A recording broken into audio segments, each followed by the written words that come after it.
Bonjour, j'ai choisi ce moyen nouveau pour moi, pour m'adresser à vous. Je voudrais prendre ma part, et je vous invite à en faire autant, chacun, chacune, à la mobilisation qui est en train de se construire dans le pays pour obtenir le retrait de la loi El Khomri, retrait total, bien sûr, et je l'espère définitif. C'est une loi qui remet en cause l'essentiel des acquis sociaux du Code du travail.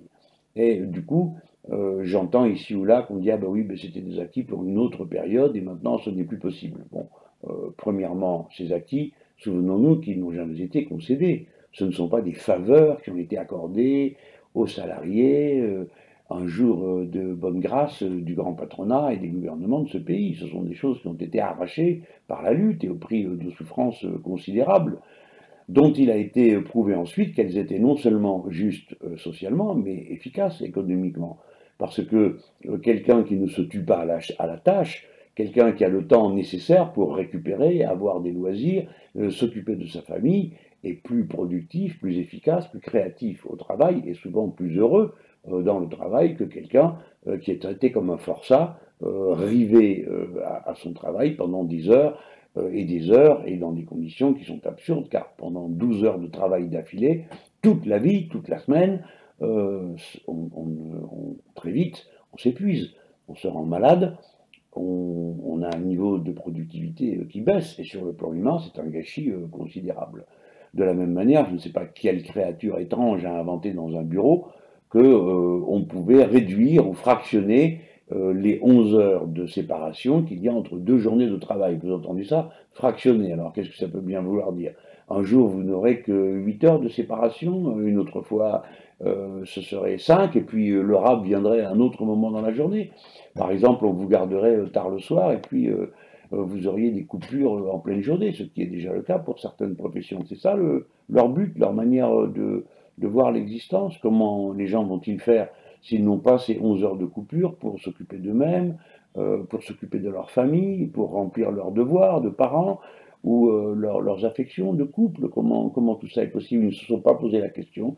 Ils pensent que les gens sont des robots disponibles pour travailler au coup de sifflet et pendant le nombre d'heures dont ils pensent que les chefs ont besoin suivant le carnet de commandes. Tout ça est totalement déraisonnable. C'est un recul de civilisation. Ce n'est pas seulement une question d'acquis sociaux. Il s'agit d'une manière de vivre.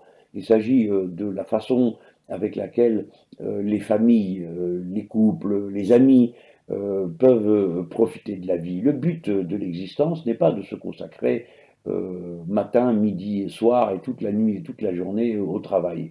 Le travail est une nécessité pour produire les richesses dont nous avons besoin, les biens dont nous avons besoin. Il faut les produire d'une manière raisonnée, raisonnable, et dans des conditions d'utilisation de la main-d'œuvre qui soient respectueuses de son humanité. Ce n'est pas le cas de cette loi. Et nous n'avons pas de leçons d'économie à recevoir de gens qui ont déjà plongé le pays dans le chaos que chacun d'entre vous connaît. Alors, maintenant, il y a plusieurs choses que chacun peut faire. La première consiste à aider la pétition contre la loi El Khomri à franchir l'étape du million de signatures et au-delà, bien sûr, car nous devons chacun, à notre manière, faire tout ce que nous pouvons pour bien faire comprendre que si cette loi passait, eh bien notre condition d'existence serait totalement bouleversée, surtout celle des salariés. Et puis, dans la jeunesse, cela signifie la précarité à vie, parce que ce système le prévoit et l'organise. C'est le seul cadeau qu'il fait à la jeunesse, c'est de lui promettre un avenir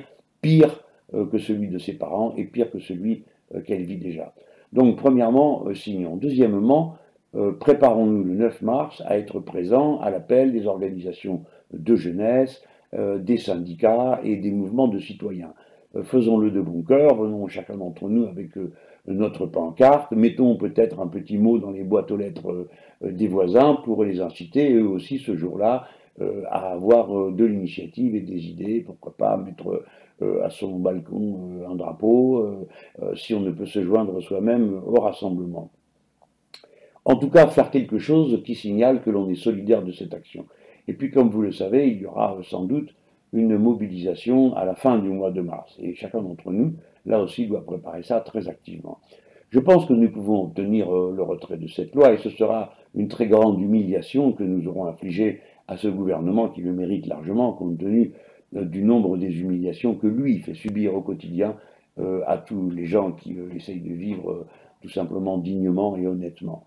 Voilà, j'ai voulu dire tout cela. Je ne sais pas si ma voix peut convaincre quelques-uns d'entre vous de se mettre en mouvement, et si elle l'a fait, j'en suis heureux. À ceux qui de toute façon ont été décidés à entrer eux-mêmes dans l'action, j'adresse un salut très amical, je manifeste mon soutien, et je rappelle qu'il faut expliquer, expliquer et expliquer sans cesse pour que autour de nous, euh, chacun comprenne bien quel est l'enjeu de cette grande bataille qui va avoir lieu jusqu'au retrait total et définitif de la loi El Khomri.